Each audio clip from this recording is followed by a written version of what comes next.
What this means. Got the electric chainsaw. Got this cedar right here. Got some extra wood. Got some screws and stuff. It's going to be another work day. Yep, and this is the video I said I was going to try to do. I'm going to reshoot.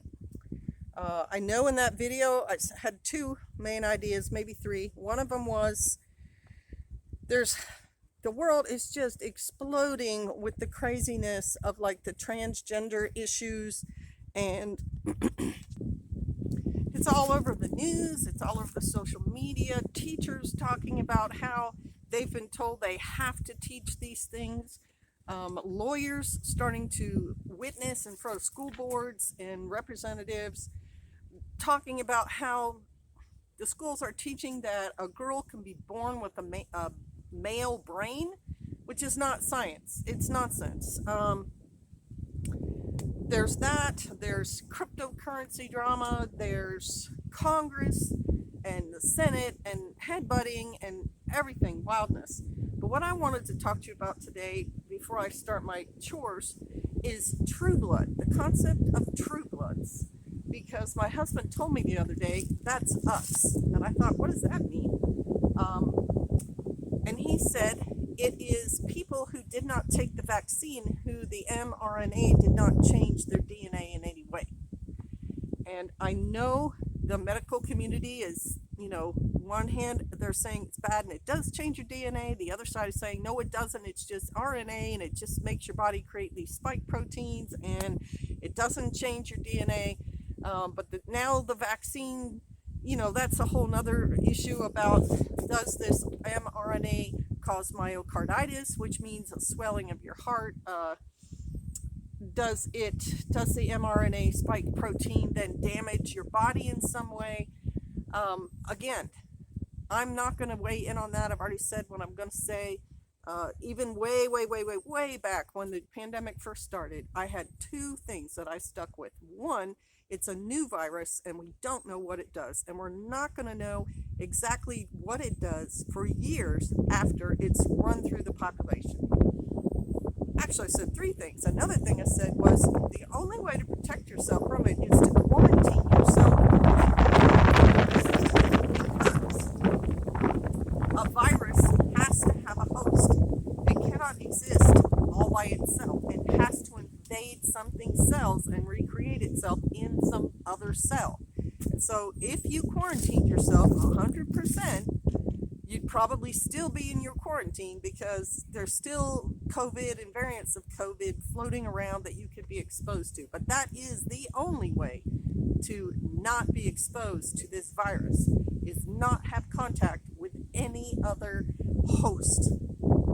And then the third thing I said was, we're not going to know what the vaccines do either until years after they've been given to people, because side effects don't always develop right away. You don't always get an immediate effect. Sometimes you do, sometimes there's an allergic reaction, sometimes people break out in rashes or feel faint. There's a lot of side effects that could happen.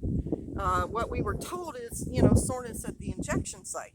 But there's other things that can come much later. Organ damage,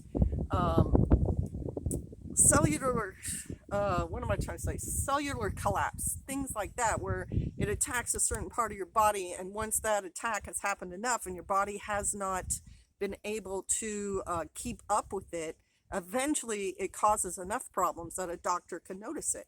Because doctors have a normal for like your blood test. When you go get a blood test and they're looking at your low cholesterol and your high cholesterol and your white blood cell count and everything, they have a set of numbers. And if your number is between the low one and the high one, you're somewhere in there, then you're considered normal.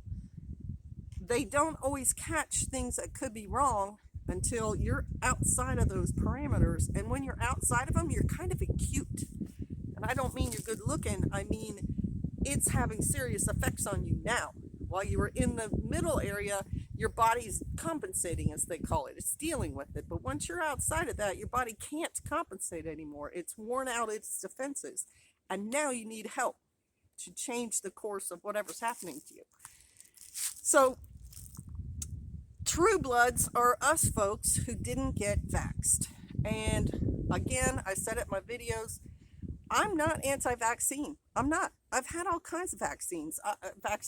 I've had cholera and typhus and rabies and tetanus over and over in my life. And yes, maybe I've got some thyroid issues because, they had bad things in those vaccines, but I didn't get lockjaw or cholera or typhus or meningitis or a lot of things, yellow fever, where I definitely was in the areas where I would have been exposed to those things regularly. And so to be defined as a true blood, and then to think about the implications of that. If you took the vaccines and you're having a bad, you have whatever, you're having a bad reaction to it, how is that going to affect your children and your children's children? 1 second. If the one side's right and your DNA is changed, what's that going to mean for your children and your grandchildren? Is that something that you're going to pass to them and they can pass to their kids? If the other side is right and your DNA is not changed, how is your COVID, resistance going to affect your children? Is that something you'll be able to pass on? Will your children be resistant to COVID as well, whether you had a vaccine or not? And can they pass that on? So there's some big issues, and there were bound to be. This should not be a surprise to anyone that there are big issues surrounding COVID because it was novel. That means new, not seen before. More than likely man-made, right? More than likely, pretty much proven, created in China. Something else I see on the social networks is blaming our doctors, blaming our government, blaming each other for this, the effects of this virus, when we should be blaming those people who created it and spread it worldwide and killed millions of people, the communist Chinese. Sorry, but that is the truth of the matter. And that is who we should be focusing on when we say, hey, we want reparations, we want explanations, we want to boycott your goods, we want to close our borders to anything you create because you created a pandemic. Hello. It's not the fault of the healthcare workers who were trying to deal with the flood of this new disease that they knew nothing about. Keep that in mind. None of our doctors knew anything about this except Fauci. He knew they were working on it and he funded it. But none of them knew. Like your family doctor did not know what COVID was and did not know how he was going to deal with it. That's what new means, folks. So what do you think about true blood? And what do you think the implications of that could be? I might even do a live stream on it because we're talking long view here, folks. We're talking long term, not just the short term. The last 2 years, the craziness, the price increases, all the inflation and the gas and everything else. No, the rent controls and all that, that's short term. We're talking long term. All right, I'm interested in your comments, y'all. Gonna get after it. Shalom.